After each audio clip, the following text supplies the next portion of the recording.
So you've probably heard the word optimize if you've been around Amazon advertising for any length of time. You need to optimize your bids, optimize your budget. But what the heck is optimizing?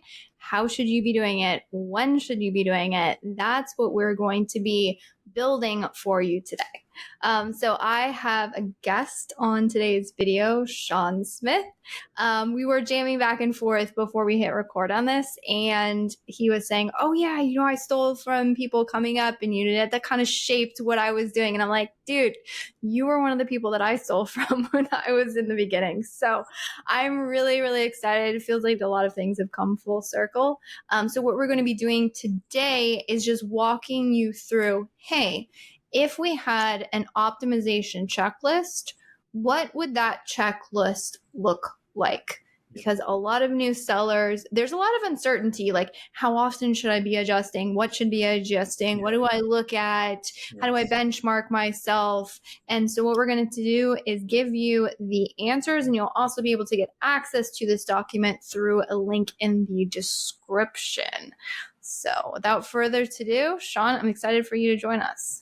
I am so excited, Liz. I think that, like you said, people ask themselves, what is optimization? How do I do it best? And I think when you're in your head and you're thinking a lot about it, you can kind of get into paralysis analysis where you're like thinking to yourself, is this good enough? Do I need to tweak this? Do I need to tweak that? And sometimes building a checklist and creating these checkpoints is boiled down to like confidence in your decision making and just making a decision. So I think that the goal of this is to like help people get better at making decisions with PPC. And because a lot of the people already have the tools, maybe they're just thinking too much. We want to simplify it so that they can be like, okay, this is a checklist. This is how I use this checklist. Boom, we're done. And we're moving on. Yeah, definitely. So with that, what we've done is we've broken this out, and we're going to be building this live into like what you should do and actions when. So trigger point is time frame, meaning there's certain daily actions we take, there's weekly actions, there's monthly, and I put in quarterly actions. Maybe we'll feel the need to put in annual actions, but I think quarterly often can be extrapolated out into annual actions. But when it comes to optimizations, and here's where everybody gets stuck. There is such a thing as over optimization. So you think about making a lot of changes, and then people say, "Oh yeah, by the way, you could be over optimizing." You're like, "What the heck?" So I don't want to over optimize. I don't want to under optimize. Maybe we should just talk about what the heck is optimize. What does that mean? Feels like one of those words that gets thrown around all the time, and everybody's forgot what it actually means. When I think of the word optimized, I think of a moving target in the sense that it's not too moving, but it moves. Like if it's moving too much, you're never going to hit it. But if it's moving a little bit, you can hit it. So optimized means like I think that like what optimized means is testing parameters and seeing it, like just making a decision and being like, let's test these parameters and seeing if those parameters yield the outcome that you were looking for. So like you said in our last call, which we had on the live, was your optimizations should link to like a goal. So the goal should be like if you want to like decrease ACOS, well, then you create an optimization for that. And then what you do is you make that optimization and then you measure the outcomes of that optimization. That's where you can build an optimization checklist, because then over time, as you test it on a repeated basis, then you can build like bigger, like that larger data set of it being effective means that, hey, this optimization is really good. And I think a lot of people, what they do is they chase like shiny new stuff because they chase, oh, we need to try this thing. We heard about that. We need to do this thing. We heard about that. The issue with that is, well, first off, my goal is always to build things evergreen, because managing evergreen optimizations is much easier than making millions of changes all the time based on what everyone's telling me too much and then not really knowing what's going on. I'm not saying you shouldn't test new stuff, but that needs to be in a separate category and where you do that. So it's kind of a longer thing on optimization, but like it's just finding parameters that work for you and then just using them. Yep. No, I 100% agree with that and agree with what you said on goals. I think optimization to me is changing things to try and get to an outcome. That's all we're doing. We're going, honestly, every single change that I can think of in Amazon advertising, and I've been down the rabbit hole of trying to like simplify everything so I can make sense of it. Yep. There's two actions that are done in optimization. You do more or you increase, or Yep. you do less and you decrease. Yep. That's all it is. That's all And it what is. you're trying to figure out with the optimization is, what is the outcome I want? Where am I now? And do I do more or do I do less? And to what degree do I do more or less? Yep. And that's all it is. And people put, us included, put very complicated mathematical equations on top of that to figure out the to what degree or more or less. But at the end of the day, those are the base actions. Yep. We're increasing, we're decreasing to try and achieve an outcome. And that's all. That's all it is. Simple.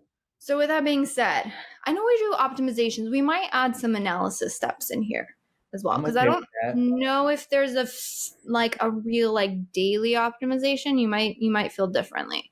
We don't do daily. We don't do daily. Yeah, we don't do daily. We just don't see that. We can't measure the cause and effect, right? Like if I change keyword A on Monday and then change keyword A on Tuesday, like from our standpoint, there's no, like significant change. Like there's no way that we can measure a correlation from our standpoint. So we don't do daily optimizations. And I think that, I don't know, we just don't. Yeah, I would agree with that. I would say the one like outlier use case may be on either certain high traffic days, Prime Day, Cyber Monday, or something, where you like need to do some very quick reactive things. Yep. Or, say potentially on a product launch where you're checking it daily, no impressions, increasing bid, like that whole workflow. So I would agree with that 100%. We do the same. Exactly. Yeah. What you said, Liz. Yeah. So outline use case. So to me, daily actions, what we're doing, I mean, at least for me, unless you disagree with, is we're tracking. Yep. We track. Yeah. We track daily by daily. So just looking at, we use a change log. So me and my team, we record the changes that we make in a spreadsheet. Our software also keeps a change log of everything. And if you look at Amazon, they keep a change log. They have a keyword history. So, and if you want, I mean, change logs are very simple. It's a Google sheet where you put the change that you made, the date that you made it, and then any files that, contain those changes. So you don't have to do that, but we do that just because it allows us to be like, hey, we made this adjustment, 7 days ago. So what happened 7 days before we made the adjustment? And then what happened 7 days after we made the adjustment? So, that allows us to track. So going back to tracking, we use that change log because it allows us to track anything we've made adjustments to. And then, we can be like, oh, wow. Over time, patterns develop, because if you start making similar changes over time, you're like, whoa, I think I just developed a methodology. And then you go, team, we're doing this on a weekly basis. So that's how we do tracking for our clients. We monitor, we use our change log to find out when we made changes. We do before and afters. And then we figure out, hey, was it helpful? Wasn't it helpful? And we go from there. Yeah, that's really good. And so a lot of people use software to track these things, ourselves included, because pulling daily data is quite tedious. And then honestly, if you're doing it correctly, you probably should be going back at least 30 days and back updating things. It's a whole thing. Yep. If someone was to track it manually, like say someone has like a VA on their team, or it's their first account, and so they're like, okay, I need to track. What things would they be looking at Like, what would be the For like main the change log KPIs? or for Not necessarily change log. I'm thinking of tracking data. oh, like so how would someone hire someone to track data for them basically? Yeah. So, I mean, my thoughts, and this is how we used to do it before we had software, is we had a spreadsheet, right? So our team would record the date, and then we had certain columns that would correspond to the data points to Yep. track changes over time. Now, you can go into Ad Console and you can obviously, look at the graph, and that's really, really helpful. Yep. But the problem with that is if you're only ever looking at Campaign Manager, that only gives you the advertising view. That doesn't give you total Yep. account view. We Which the use best Seller thing Board. is, yeah. We use a tool, a profit tracking tool called Seller Board that allows us to look at profit per SKU and look Mm-hmm. at margin per SKU and look at sales per SKU so that when we do make changes, we can look at the before and after. So in terms of tracking changes, um, our software does it. So we have our ppcagility.com. That's our software that does bid optimization. And then what it does, it logs it. So it Mm-hmm. creates a change log where you can go in and look at when the cuts, when the adjustments were made and literally Mm-hmm. open up a file that says, hey, here's the before, here's the after. So that's a great question. What I would do there, I know what you're saying. It's like, you know, I would say to simplify it, the way that we like track everything is like we don't make like adjustments per keyword. Like we don't go in and make like we don't have like we have formulas. So Mm-hmm. like for example, we have a system called like cut bleeders or whatever. Mm-hmm. So in my change log, I might write down cut bleeders on this date. And Mm-hmm. then we know my whole team knows what that means. It means this, that, or the other. So that helps us with tracking. We have the systems already built out. So like our team can just put in this, that, or the other. So it's based on, it should be based on like an optimization system. Like if you go in and make 10 different changes with 10 different keywords or 100 different, where there's no like Mm-hmm. formulaic approach, then it's almost impossible to track, man. So you have to Yeah. have like a more formulaic system, standardized approach to optimization so that it makes it easier to track changes. Yeah. No, I would agree. So you're saying like when recording changes, just use a universal naming system for your team. So you Yep. say like bid optimizations, in your case, it's a very specific bid optimization, or I adjusted the budget, or I paused certain things, or I did, which we'll probably get to in the daily. But I'm thinking also of if our optimizations, everything is goal oriented. So I'm trying to affect this change. For Yep. me, the daily tracking is more like, what am I trending towards goal? Yeah. Am I improving? Am I not improving? So to me, the daily tracking, and when I say daily tracking, I don't necessarily mean I'm only looking at today's date. Yeah. It means you're looking at like, you're doing like custom analyses. So it's like Right. you just look daily at the data. So like you're not looking at like yesterday to today. You're looking at the changes you made, and then you'll go through accounts or whatever it is and be like Mhm. on a daily basis do analysis. Yeah, I Right. see what you're saying. Yep. So I think, I mean, for us, we look at total, and if you don't have a good software, so we use KPOQ, KAPOQ. We love it. It also tracks information down to a SKU level. Yep. And so we have the ability to look down to a SKU level. If you're manually inputting and tracking it yourself, don't kill yourself going down to a SKU level. It's Yeah. really, really hard to make sense of that sheer volume of data at Yep. that granular of a level. Yep. If you don't have a really good dashboard and analysis for it, you're going to drive yourself crazy. So my recommendation is going to be, at the very least, get a spreadsheet, stick a column of dates down the left, and then I would enter in these columns. So for us, we do total sales, we do sessions, which is total traffic. We do unit session percentage. We would do, I think, total orders. We do ad sales. We do ad spend.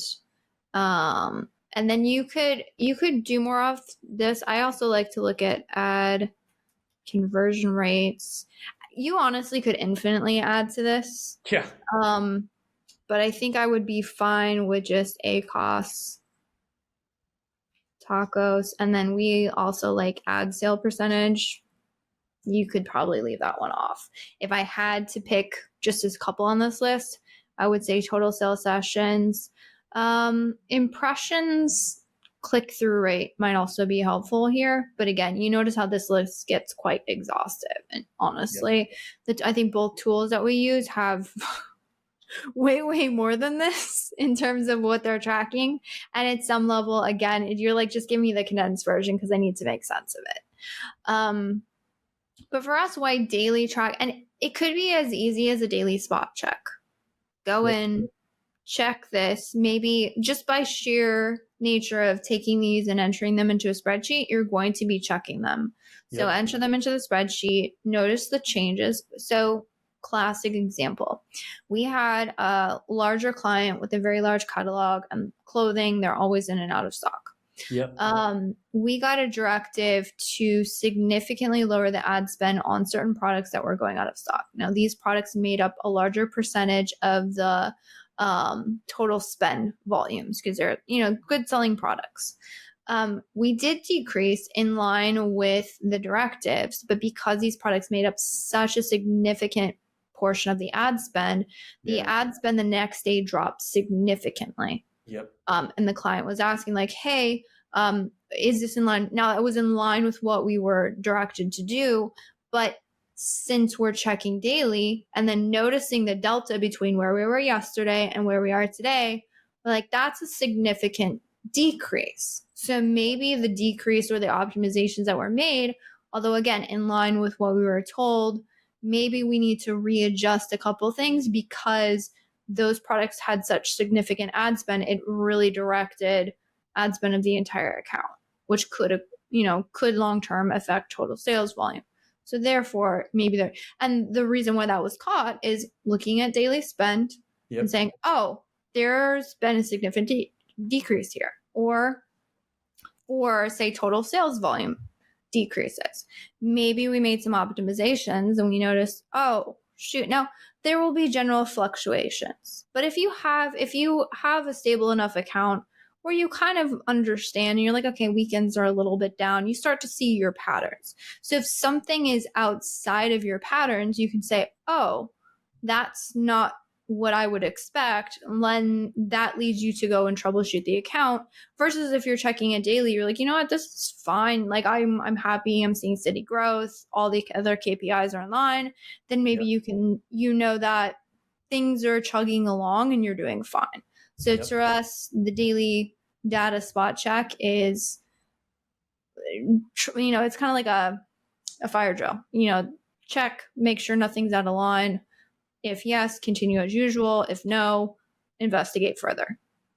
Yep, exactly. Yeah, because tracking's not all about making changes. Tracking's about understanding patterns and how different data points work together. And also, like you said, understanding fluctuations. Like I think that, like I had an account that I think a lot of people make the mistake of looking at daily data and then like acting on it. The goal is I had an account I was working with where they're like looking at daily sales and they're like, oh, they went down this day and up that. And I'm like, that's part of the selling on Amazon. You have to look for patterns over weekly, maybe 3 days, weekly. So figuring out what time frames you need to nail down. So that's why like tracking is good because it just kind of like sharpens the tool of analysis. So getting in there and just looking at information, you'll start to like pick up on patterns.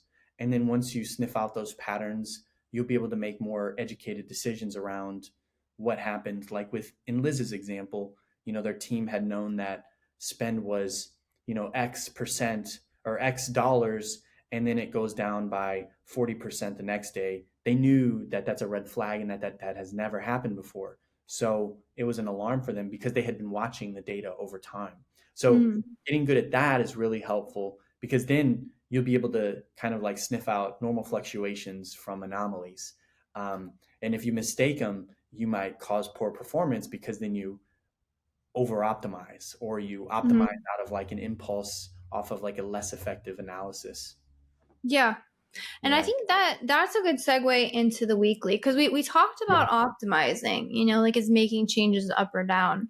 Yep. And I think as we get into the weekly, it would be helpful to know like what actually is over optimizing. How the heck? And for me, and I think that's why it's important to differentiate daily is more like a tracking spot check. If something is broken, fix it, Yeah. right?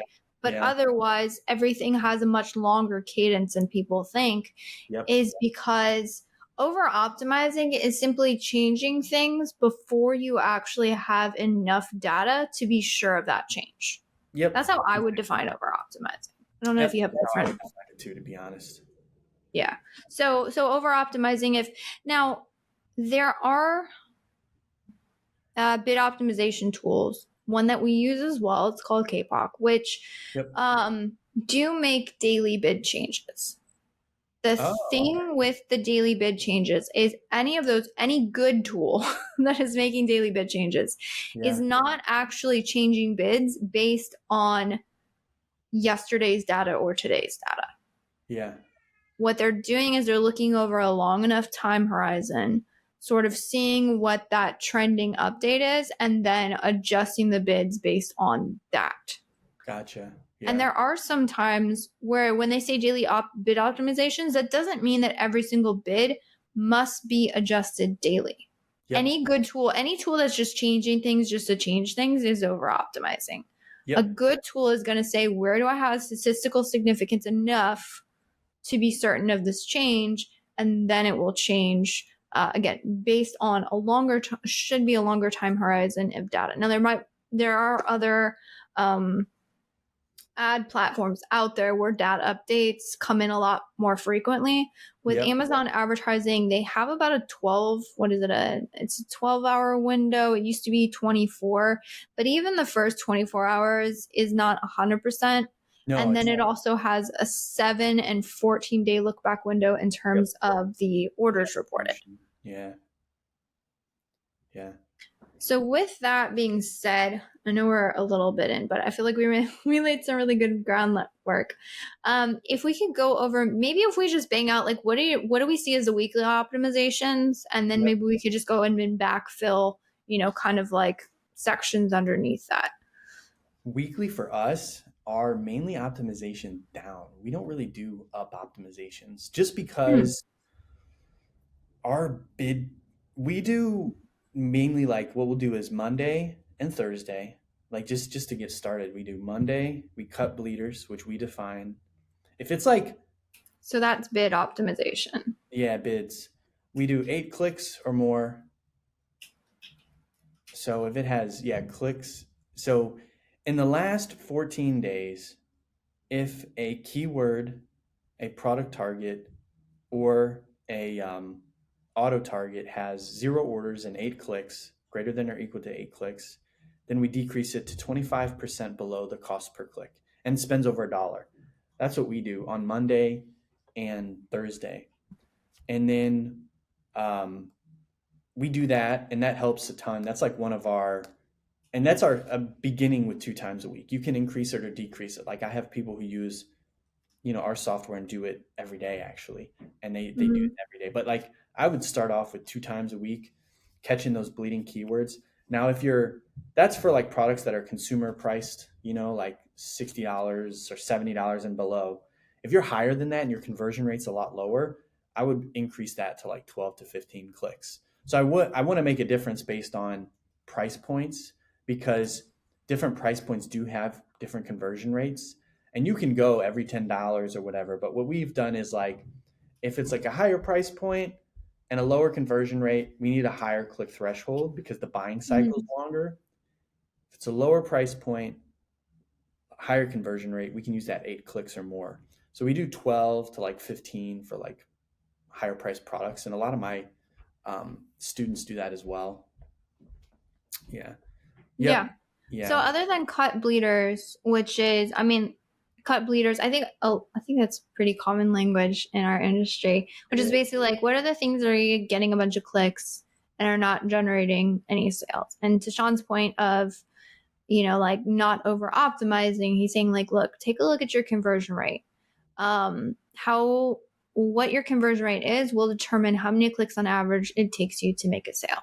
Yep. So you're waiting until you have enough data. In this case, in most cases of bids, it's enough clicks to be able to say, hey, this is, this particular keyword is not converting for my product. So therefore, I probably don't want to spend more on it.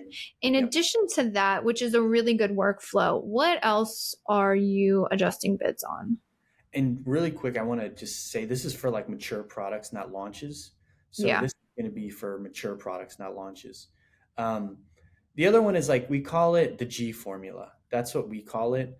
Um, Basically, what it does is it finds the difference between your current ACOS. So we use the last 14 days, the difference between your current ACOS and your target ACOS, and it decreases it based on that data. So if your current ACOS is 50% and your target's 30%, then you would decrease the bid by 20%.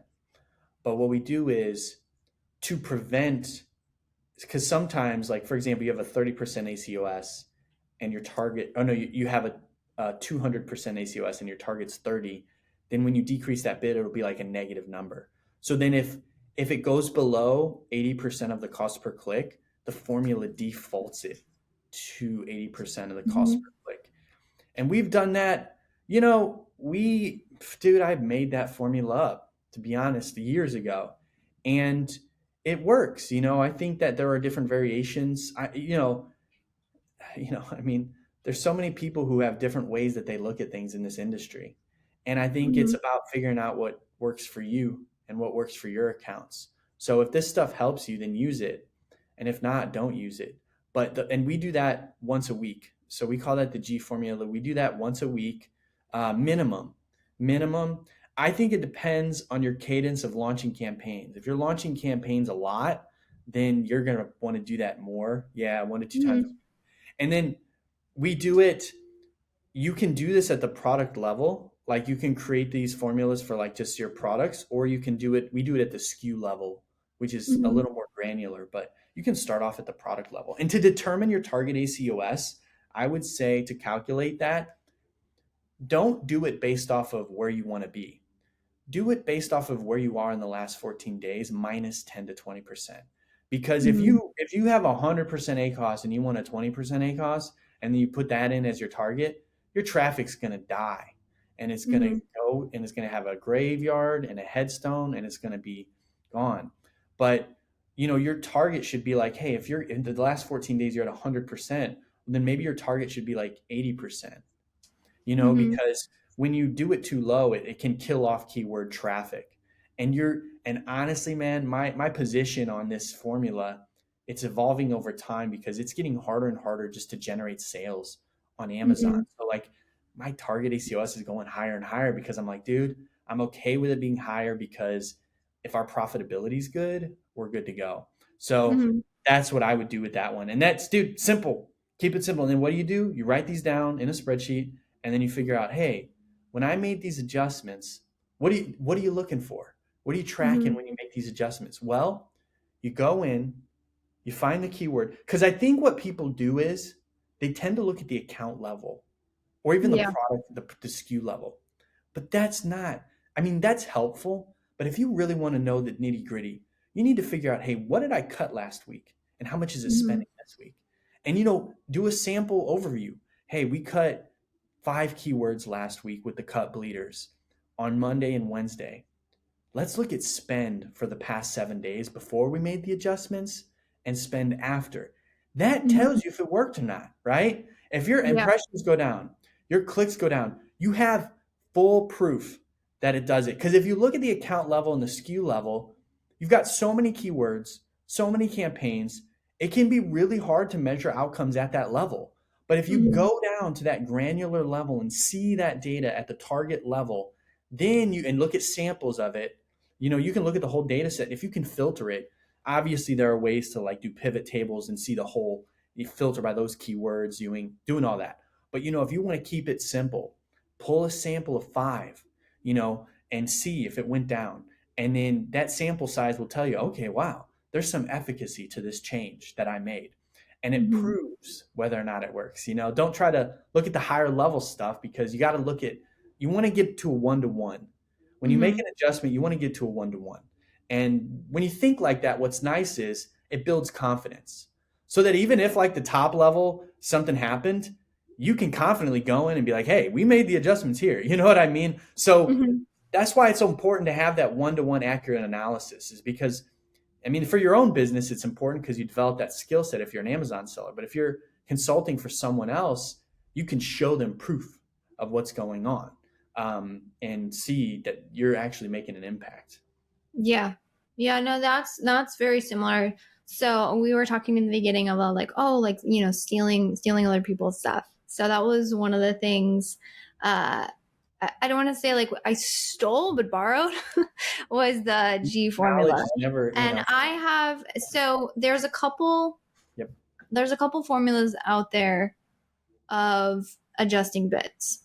yep, One is the incremental approach, which means increase by 5 cents. Like it's a set value of increase or decrease. The other popular one would be your G formula, which basically says, this target is 80%. My target is, like you said, go incremental here. So maybe like 60%.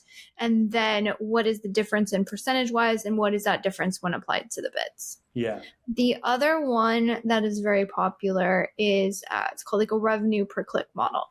It basically says if my goal target is 30%, what would my cost per click have had to have been to achieve that 30%? And then you apply there. Now, I'm going to give you a sneak peek into our bid algorithm, which we leverage KPOC as well for bits. So what I did when developing our bid algorithm, it was somewhat similar to what Sean was saying as I went through. And I know we're taking a lot of time on bids, but I feel like this is the one thing that everybody wants the super secret hack formula for. So I yep, think it's a good thing to dig into. And actually, if you go to our YouTube channel, I kind of talk about our bid algorithm and like sort of how it kind of came about. And it's very similar to Sean's, like, don't go below 20% of the cost per click, or look at where you are and just go 10 to 20 points below. So I think we've all been, if you've been in Amazon advertising for any length of time, you've gone in, you see something that's very high costs, and you thought, oh, well, that's too high. So therefore optimization is go towards goals. If I want to go towards goals of lower, I need to lower the cost per click. And so therefore I'm going to optimize this bid. I'm going to lower it significantly. yep. Then you go into your account the next day and sales are down and ACOS hasn't moved. You're like, what gives? I optimize the bids, I cut down on my high ACOS stuff, and sometimes ACOS even gets worse and sales get worse. This is the opposite of what I wanted to happen. This is not the goal. How do I fix it? And so what we find out over time is that because Amazon advertising has this auction attached to it, Yep. and that auction is determined by what your competitors are willing to pay. I hear a lot of new sellers say, like, I can't believe cost per clicks are this high. This is crazy.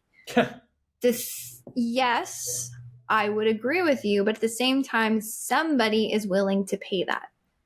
Yeah. Amazon would not charge that if somebody was not willing to pay it. That's why we used to get 10-cent cost per clicks back in the day, because nobody was willing to pay more than 10 cents. Yep. Now some bids are upwards of $20. I kid you not. There are some spaces where it's bananas. Yeah. Yep. I've seen $49. Well, I didn't see it, but somebody posted $49, which I've seen 75. Yeah, and I mainly see those on sponsored brands, to be honest. I don't see them on sponsored products that much, the bigger ones. I saw it was a $75 cost per click on a bid. Cool. On a sponsored product. Cool. It was cool because I'm a nerd, but not cool because it's bad. No, it was crazy. It was crazy. That was something we cut. That made no sense. It was a new account we got, and we're like, why is this in here? So that was something. But so going back to thinking through bids. So what you're trying to do is basically say, how much can I get away with when I'm lowering? how much can I get away with it and not have it hurt my sales volume? And what we started to move towards, because we would go in and things, and what we recognized over time, just through like School of Hard Knocks, is if anything has a high amount of orders that is triggered through it, it has a significant impact on the total account orders. So therefore, it's something we're a little bit more sensitive with. And when I say sensitive with, is how close or far away are we going to adjust the bid relative to the cost per click? That's our benchmark.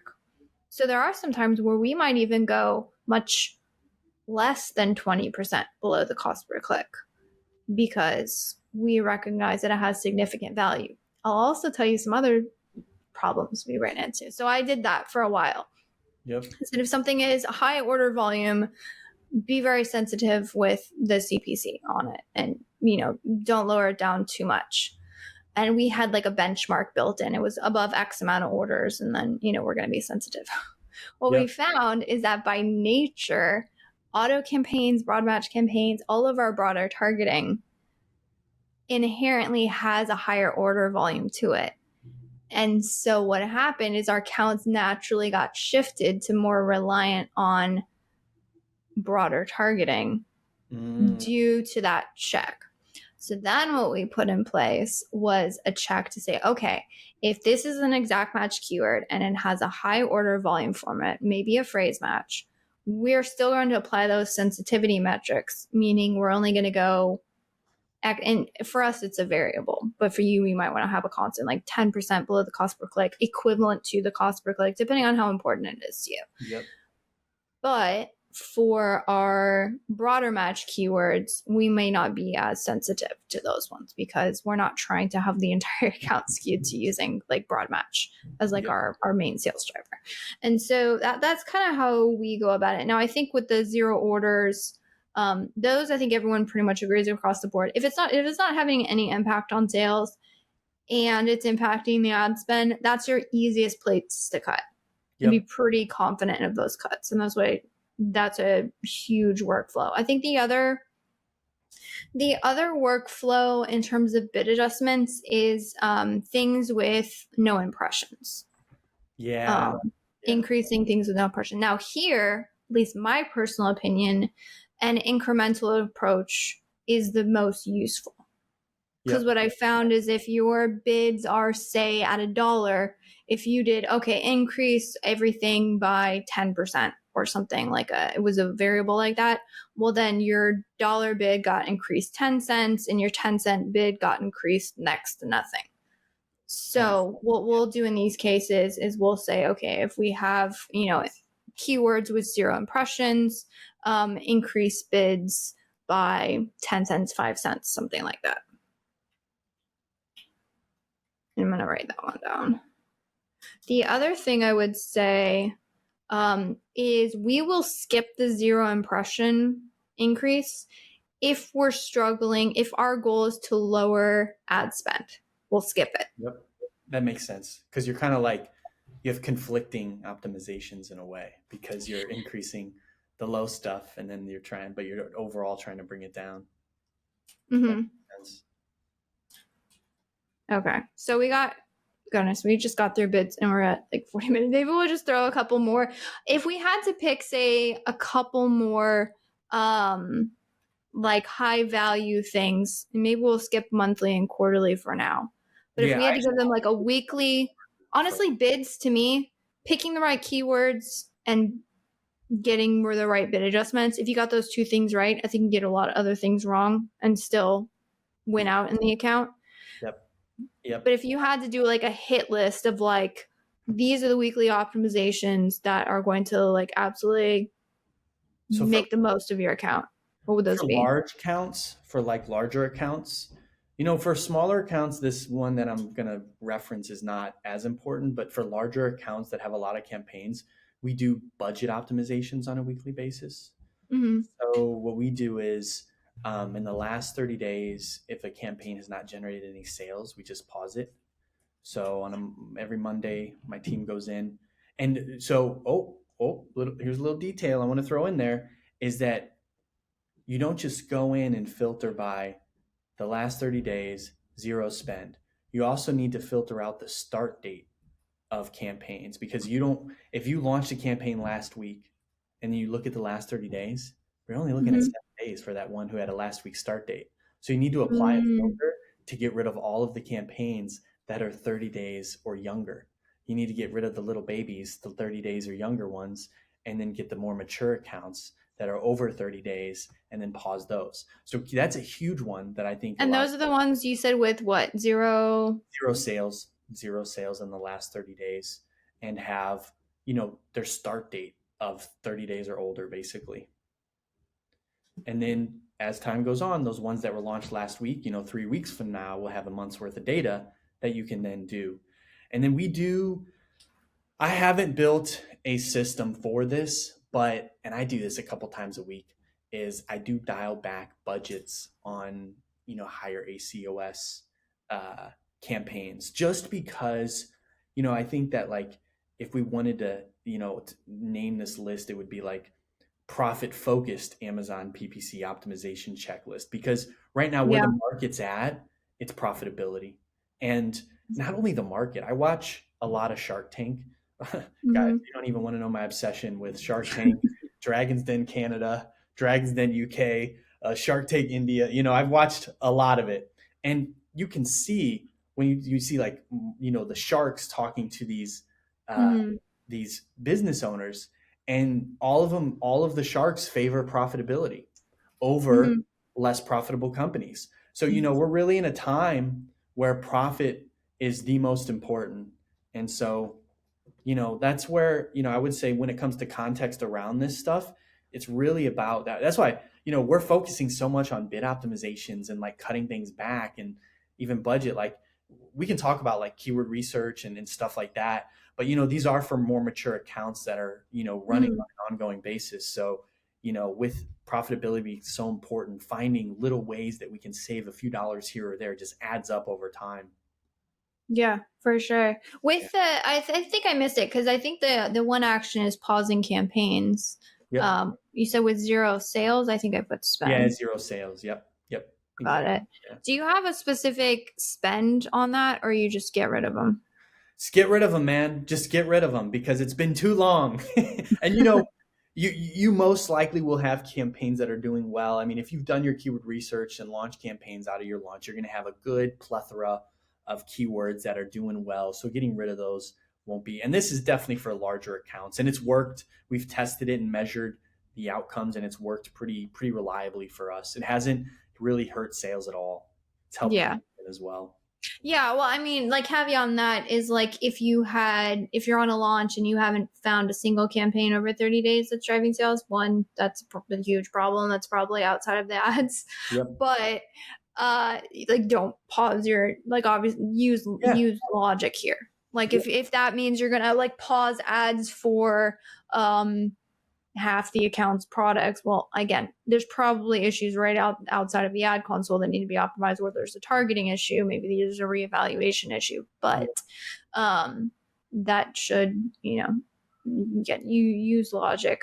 That's what you're saying. Like, larger accounts, there's typically a lot more you launch with larger budgets. Yep. When it came to optimizing budgets, you said lower budgets on high cost campaigns, correct? Yeah, we look at the last, like, 14 days, and then we'll go in and we'll, like, the goal isn't to, like, go from, like, 20 to $10. The goal is to go from, like, 20 to 18. Really looking at this one, I can't really give, like, a thing for, like, in terms of, yeah, lower slowly and then measure the outcomes and see how it impacts profit. We have seen, for our accounts, we do have more mature accounts, and they've been around for a while, but what we've seen, it's not a huge sample size, it's like a few accounts, but, like, lowering those budgets really helps with profit per SKU and the overall profit of the Mm-hmm. account, because, you know, you might be overestimating your advertising's impact on your organic sales. You might actually be able to save a couple bucks and not need to pay for those clicks, and you still rank. And so it's Mm-hmm. all about that incremental stuff that you can do to help eke out more margin over time. Fees aren't getting less, inflation's not slowing down. So it's eking out more dollars per SKU these days. Yeah. Yeah. And if we had to throw another couple things, because I mean, to me, these weekly things, if you're looking at campaign budgets, you're doing your bid adjustments. Again, optimizing budgets, I think is a huge one that nobody talks about. I Positive agree. campaigns, that's another great one. Um, Totally agree. but when it comes to, I think if I had to throw a last hit one in here, I probably would add negative keywords. Yep. Yep. Is there, I mean, for us, I would put the caveat favoring exact match. We don't use negative keywords really. There you go. Yeah, yeah. So like, I mean, I know I've always kind of like been on the outskirts for this one, to be honest. I'm kind of like a lone wolf, I guess, in this area, but Mm-hmm. it's just we haven't found a systematic way to, I mean, I would love to see one, but like when it comes to exact or negative keywords, it's very manual. I mean, I highly recommend, Yeah. I'm not against doing it, but like only in situations where it's like completely irrelevant and like it Mm-hmm. should never even pop up. But like we've seen situations where search terms that were super relevant that got no sales were negative and then like sales were impacted, which really Mm-hmm. like was bizarre to me. We had one student where he had a tool that would automatically do negatives. This was a while ago. Yeah. He removed all the negatives and his account went through the roof in terms of sales. So like, I haven't done a lot of scientific stuff on it, but negatives are a tricky one, man. Negatives, yeah, irrelevant. Definitely use a qualitative check. Use your eyes to determine if it's super irrelevant. Yeah, Yeah. use I would oversight. definitely say use manual oversight here. I would 100% agree with that. Yeah, So Kpot actually has a really good way where we can set certain click through rate, parameters. And what it does is it will trigger those. And yep, then the other benefit is it looks back all time from when the account was hooked up. So as soon as the account gets hooked up, it goes back, what is it, 60 or 90 days is how much data you can pull. yeah, And then it will continuously look at the search term. So the thing with, if you're pulling like say search term reports or you're looking in the ad console, you can only look back 60 days yep, versus if you're continuously pulling that data and just looking at it over time. So what it does is we have a really quick check parameter. We can go in and it says, what are all the search terms from all time that yep. have triggered these parameters? And then we can manually choose to apply that list. That's our workflow. Cool. So it is a manual workflow. We leverage automations to be able to do that a lot quicker. But I would agree with you. I am not a huge fan of setting up an automatic negative anything. Yeah. Yeah, dude. Yeah. I love your workflow. I love that you guys use automations. You know me, I'm a big fan of automations Yeah, as like a way to just speed things up a little bit. for sure. Would you say check? I mean, for me, I don't even think that's weekly. It's maybe once every other week, potentially weekly if you're using them a lot. But do you ever adjust placement percentages? We don't really use them. And Yeah. I'll tell you why. I've tested them. I just it's hard, man. Like it's people talking about rank and like, but when you look at how the if you look at the math and how Amazon does rank, we don't know. Like geography, in proximity to inventory, your cookies that there's so much. So honestly, we've tested it and it's been hit or miss, but we have not seen that it's like personally, we haven't really seen that as a game changer. Even when we would like do an analysis and see that like, oh, this placement did better than this one. When we tested it on its own, it didn't really like. I mean, I did only a few tests, like 5 or something like that. But like, it never was a game changer for us, man. It really hasn't been something where we're like, man, this is awesome. And it does, when you're scaling an account, it adds on a very heavy level of complexity. It really does because you can't just look at bids anymore. You're looking at percentages. So, you got to look at the complexity in your systems as well. And you have to analyze whether or not adding that complexity is worth the return that you get. And so we don't really use the placement percentages, to be honest. Like we'll look at them, but like, I don't know, like isolated. Yeah. Yeah. I don't know. What do you think, Liz? Are you guys using it? I agree with that. I will say we do use placements when it makes sense to do so. Cool. The other thing is, so I'm going to put in here check placement percentages, and I'm just going to say, make sure you don't have any high placements that are no longer working for you. Because the thing that I've seen with a lot of accounts is they'll set up placements one time randomly and then never check them again. So Yeah. if you are using placements, I would say check them weekly. If you're not using placements, you've heard it here, you'll be fine.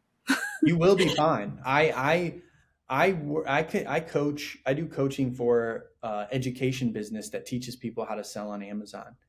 And I'm telling you, the fundamentals are the same, dude. It's the same stuff. It's just launching products and getting really good at your and like the mainly sponsored products. To be honest, Yeah. just launch more products that are unique, have a good return on investment, low competition. It's the same stuff. It's just you got to find it. Yeah. No, I agree with that. I think you would not believe the amount of questions I get on placement percentages and the amount of times I have someone say, I'm not getting a good placement on product pages. How do I eliminate that from my account? And well, the answer is you can't. Yeah. Yep. And I guess I've kind of been, what can I control to any relative degree?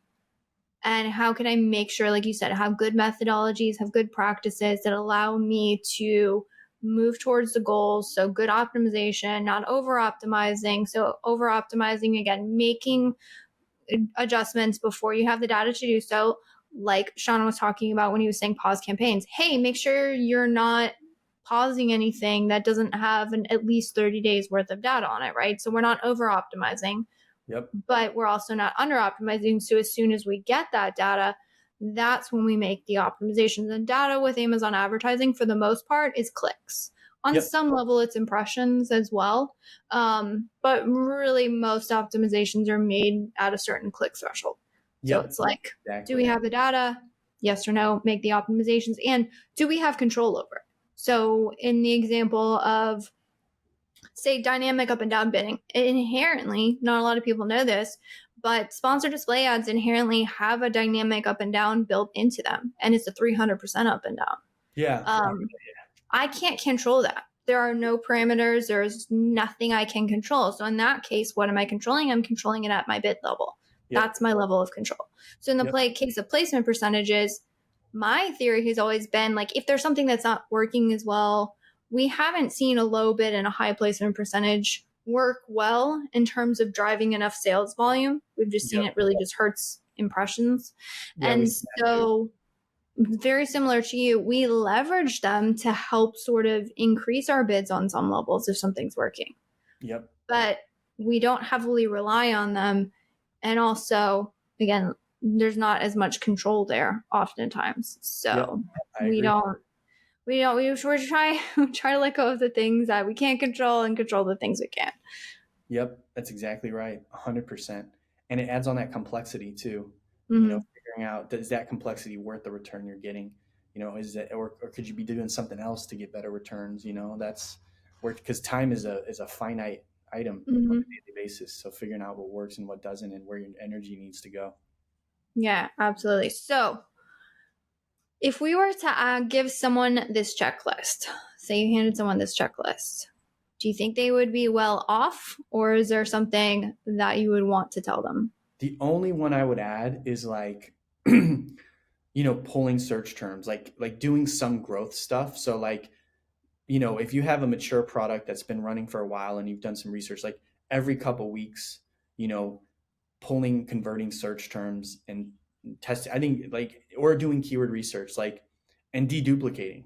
I think deduplication is one of those things that a lot of people I don't know if they do that often, but, and I know it's impossible to really deduplicate, you know what I mean? But like getting as good as possible, using, formulas, but pulling search terms, testing long tail keywords using tools. So, this one I don't know if we have time for it. If not, I'll just give an overview, but like every couple of weeks, making sure you go in and either, try to find unique search terms, or even use tools to find unique targets that you're not bidding on. Because that's the name of the game.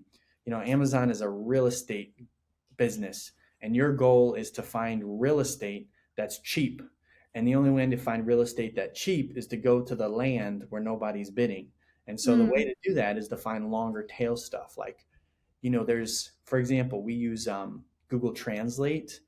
Like there, you can use the actual Google Translate formula in Google Sheets so that I can mm, copy and paste a list of keywords in English and then just use autofill all the way down and have 100 Spanish keywords. And you can do that nice. with French. So, you know, looking at those, they might not generate anything, but you got to look at the long tail. I used to do Google SEO, and man, for a software company, and they drilled into my head, man, Sean, we got to hit our long tail because our competition, we hit our short tail, but we got to hit Mhm. our long tail. That's how we're going to really beat out our competition over the long term. So that's a big one, man. That's something that I think is just the most tedious, boring work, but so valuable because your niche words might pop up that you hadn't thought of so Mhm. I would say that's another one to add in for sure. Yeah, no, that's a huge one. And like I get questions oftentimes from newer sellers with like say the auto campaigns or the broad match campaigns, Yep. just being like a discovery thing. And they're like, oh, at some point I've discovered everything. So therefore I should be able to get away. And some people I hate to say it because I feel like broad match has a very special place in my heart sometimes because you can get some really low cost red clicks there. But it's like, I like broad match. oh, these are like the lesser, these are the ones we don't care about. Like we're not like the autos and broads or like you said in the Yeah, case of like over optimization, like adding negative keywords to those to only forcing it like leave them running, let them do their thing. One, you just get low CPCs. It balances out your averages.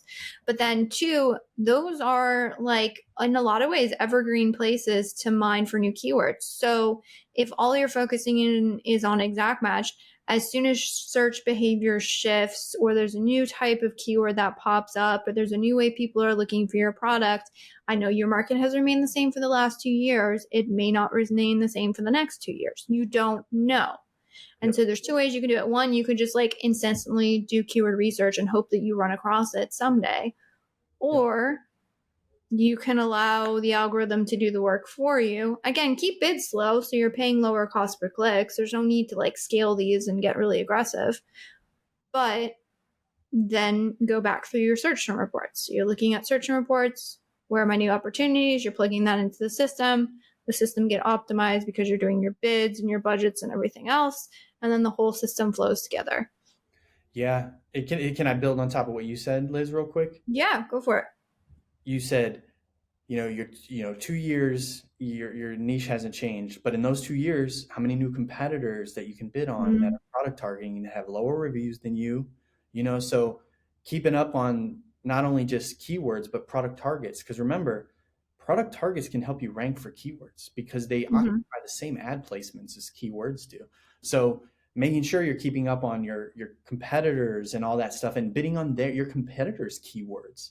We Mm-hmm. see really good results with competitor keywords. If you get new competitors in there, pop them in there. So watching it and testing it out, and your competitors' listings might have keywords you never have even thought of that you can test as well for like Yeah. new ones. Yeah, All right. And with that, I feel like so we didn't get to monthly or the annual optimizations, but honestly, I annual think the weekly optimization. list, Not too, and we don't. well, yeah, for me, I think those like either like quarterly or it's really about analysis. So which I Same think is here. a Where we at? completely, Yeah, yeah, where are we at, where are we benchmarking at. But in terms of the optimizations, I would say again, so recapping, checking things daily, bids a couple times a week, pausing campaigns, optimizing budgets, negative keywords, checking, just checking the placement percentages, and every so often diving deep into your search term reports. And I know, like Sean said, the basics are the basics and the fundamentals work. So yeah, you might see this list and think, oh, what about like launching? Or isn't there some crazy, like long list of things that, and I think we could build that, but to me, that's not what's going to be the most helpful. And these are the things that have worked for, what is it, over 6 years now, and they're still working. yeah. Um, Techniques may change slightly. How much you adjust things change slightly. Like Sean was saying, things are more competitive, so we're giving a cost a little bit more leeway these days. So how exactly you tweak your parameters will probably change over time, but the actual actions and the fundamentals, to me, have remained consistent over the years. And I have a request. Can I put in a request from the audience who watches this? Yes, go for it. I only have one request. Test it if you want, if you feel like it's valuable, and then look at the targets to see if you get results. And then share it with us or other people. Because if you go in and you test it and it works and you tell us that, then it only builds on our data set, right? So we all get to grow together. So, if you test it, let us know the results. You're working, whether good or bad, you know what I mean? Mhm. We just want to know, we want to gather information infinitely. There's no end to the game here. So that's my only ask from the people that see this. Yeah, definitely. The more people test and then share those tests, the more we all learn, which I think is why both you and I are where we are today, is definitely through a lot of people being very, very generous. So with that, we appreciate you listening in. And again, if you want a copy of this document, we'll make sure there's links in the description. You guys can get a copy of that. And if you have any results from these tests, feel free to share them in the comments. Yes, please do.